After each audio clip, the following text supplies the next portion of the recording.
ಇವತ್ತು ಕೋಲಾರ ಜಿಲ್ಲೆ ಬಹಳಷ್ಟು ಅಂತರ್ಜಲ ಕೆಳಕ್ಕೆ ಹೋಗಿ ಅಂದ್ರೆ ಸುಮಾರು 1500 ಅಡಿ 1600 ಅಡಿ 700 ಅಡಿ 800 ಅಡಿ ಆಳಕ್ಕೆ ಹೋಗಿ ಅಲ್ಲಿ ಬೋರ್ವೆಲ್ ಅನ್ನು ಕೊಯ್ದು ಅಲ್ಲಿಂದ ನೀರು ತೆಗೆದು ಇವತ್ತು ವ್ಯವಸಾಯ ಮಾಡತಕ್ಕಂತ ಒಂದು ಸ್ಥಿತಿಗೆ ನಾವೆಲ್ಲ ಕೂಡ ಬಂದು ತಲುಪಿದ್ದೀವಿ. ಹಂಗಾಗಿ ನೀರಿನ ಮಟ್ಟ ಯಾವ ರೀತಿ ನಾವು ಮೇಲ್ಗಡೆ ತರೋದಕ್ಕೆ ಸಾಧ್ಯ ಆಗ್ತದೆ ಅಂತ ಒಂದು ಯೋಚನೆಯನ್ನ ಮಾಡಿ ಇವತ್ತು ಈ ಜಲಾನಯನದ ಪ್ರದೇಶದ ಅಭಿವೃದ್ಧಿಯ ಕಾರ್ಯಕ್ರಮಗಳನ್ನ ಸರ್ಕಾರ ಹಮ್ಮಿಕೊಂಡಿದೆ.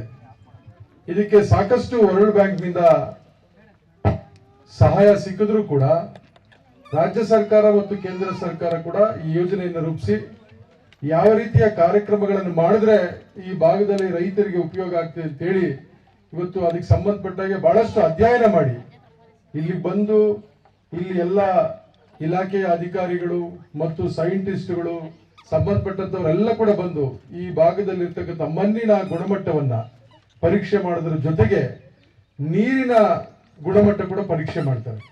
ಈ ನೀರಿನಲ್ಲಿ ಏನೇನು ಅಂಶಗಳಿದಾವೆ, ಇದು ಯೋಗ್ಯವಾಗಿದೆಯಾ ವ್ಯವಸಾಯಕ್ಕೆ ಇಲ್ವಾ, ಅಥವಾ ಈ ಮಣ್ಣಿನಲ್ಲಿ ಏನೇನು ಗುಣಗಳಿದಾವೆ, ಯಾವ್ಯಾವ ಅಂಶದ ಕೊರತೆ ಇದೆ, ಈ ಮಣ್ಣಿಗೆ ನಾವು ಏನೆಲ್ಲ ಮತ್ತೆ ಅದಕ್ಕೆ ಸೇರಿಸಿದ್ರೆ ಇದು ಕೃಷಿಗೆ ಯೋಗ್ಯವಾಗ್ತದೆ, ಇವೆಲ್ಲವನ್ನ ಅಧ್ಯಯನ ಮಾಡಿ ಈ ರೈತರಿಗೆ ಅದ್ರ ಬಗ್ಗೆ ಮನವರಿಕೆ ಮಾಡಿ ಯಾರು ಕೂಡ ವ್ಯವಸಾಯದಿಂದ ನಷ್ಟ ಹೊಂದಬಾರದು. ವ್ಯವಸಾಯ ಒಂದು ಲಾಭದಾಯಕ ಒಂದು ವೃತ್ತಿ ಆಗ್ಬೇಕು. ವ್ಯವಸಾಯವನ್ನು ನಂಬಿರ್ತಕ್ಕಂಥವ್ರು ವ್ಯವಸಾಯದಿಂದ ನಷ್ಟ ಹೊಂದಿ ಸಂಕಷ್ಟಕ್ಕೀಡಾಗಬಾರ್ದು ಅಂತೇಳಿ ಇವತ್ತು ಈ ಕಾರ್ಯಕ್ರಮವನ್ನು ರೂಪಿಸಿರ್ತಕ್ಕಂಥದ್ದು.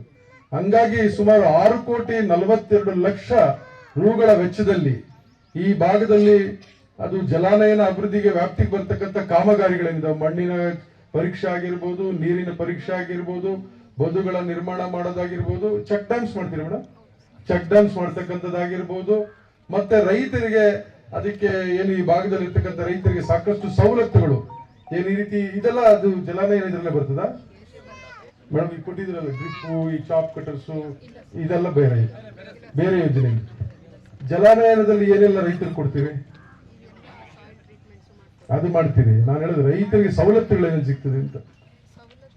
ಈಗ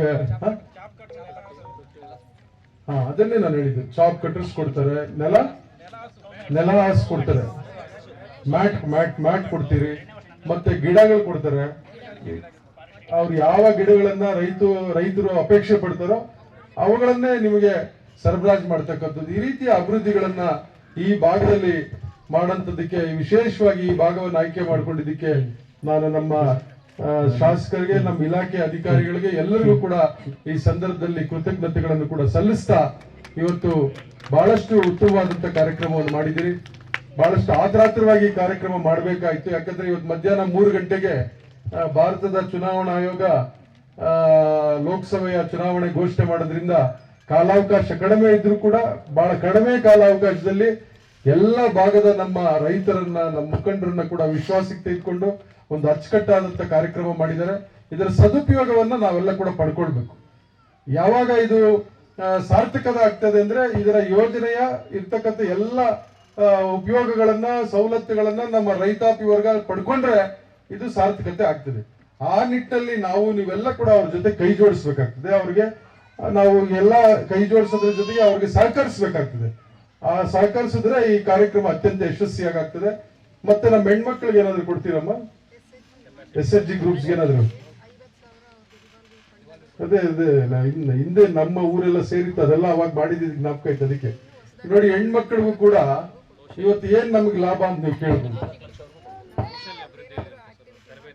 ಅದನ್ನೇ ಹೆಣ್ಮಕ್ಳು ಇವತ್ತೇನು ಸ್ವಸಹಾಯ ಸಂಘಗಳನ್ನ ಮಾಡ್ಕೊಂಡಿದ್ದೀರಿ, ನಿಮಗೆ 50,000ದಿಂದ 4 ಲಕ್ಷದವರೆಗೂ ಕೂಡ ಸ್ವಸಹಾಯ ಸಂಘಗಳಿಗೆ ನಿಮ್ಮ ಚಟುವಟಿಕೆಗಳನ್ನ ನೋಡಿಕೊಂಡು ನೀವು ಯಾವ್ದ್ರಲ್ಲಿ ಆಸಕ್ತಿಯನ್ನ ತೋರಿಸ್ತೀರಿ, ನೀವು ಯಾವ್ದನ್ನ ಮಾಡೋದಕ್ಕೆ ಮುಂದೆ ಬರ್ತೀರಿ, ನಿಮ್ಗೂ ಕೂಡ ಕೊಡೋಕೆ ಅವಕಾಶ ಇದೆ. ಟ್ರೈನಿಂಗ್ಸ್ ಕೂಡ ಕೊಡ್ತಾರೆ, ಅಂದ್ರೆ ನಿಮ್ಗೆಲ್ಲ ಕೂಡ ತರಬೇತಿ ಕೊಡ್ತಾರೆ. ನೀವು ಯಾವ ಚಟುವಟಿಕೆಯಲ್ಲಿ ತೊಡಗಿಸ್ಕೊಳ್ತೀರಿ ಅಂದ್ರೆ ಅದ್ರ ಬಗ್ಗೆ ನಿಮ್ಗೆ ವಿಶೇಷವಾದಂತ ತರಬೇತಿ ಕೊಡ್ತಕ್ಕಂಥದ್ದು ಕೂಡ ಈ ಒಂದು ಜಲಾನಯನ ಅಭಿವೃದ್ಧಿಯ ಕಾರ್ಯಕ್ರಮಗಳಲ್ಲಿ ಒಳಗೊಂಡಿರೋದ್ರಿಂದ ರೈತರ ಜೊತೆಗೆ ನಮ್ಮ ಹೆಣ್ಮಕ್ಳು ವಿಶೇಷವಾಗಿ ಮೇಡಮ್, ನೀವೆಲ್ಲ ಯಾವ ಜಿಲ್ಲೆಯಿಂದ ಬಂದಿದ್ದೀರೋ ಗೊತ್ತಿಲ್ಲ, ನೀವು ನಮ್ಮ ಜಿಲ್ಲೆಯ ಹೆಣ್ಮಕ್ಳು ಬಹಳಷ್ಟು ಕಷ್ಟ ಜೀವಿಗಳು. ಇವತ್ತು ನಾವೆಲ್ಲ ಏನಾದ್ರೂ ಪುರುಷರು ಬಿಳಿ ಬಟ್ಟೆ ಹಾಕೊಂಡು ಈ ಕೋಲಾರಕ್ಕೆ ದಿನ ಬೆಳಗಾದ್ರೆ ಪೇಟೆಗಳಿಗೆ ಹೋಗ್ತಾ ಇದ್ದೀವಿ, ಅದಕ್ಕೆ ಕಾರಣನೇ ನಮ್ಮ ಹೆಣ್ಮಕ್ಳು. ದಿನ ಬೆಳಗ್ಗೆ ಅವ್ರು ಹೇಳೋದು 4 ಗಂಟೆಗೆ ಎದ್ದೇಳ್ತಾರೆ.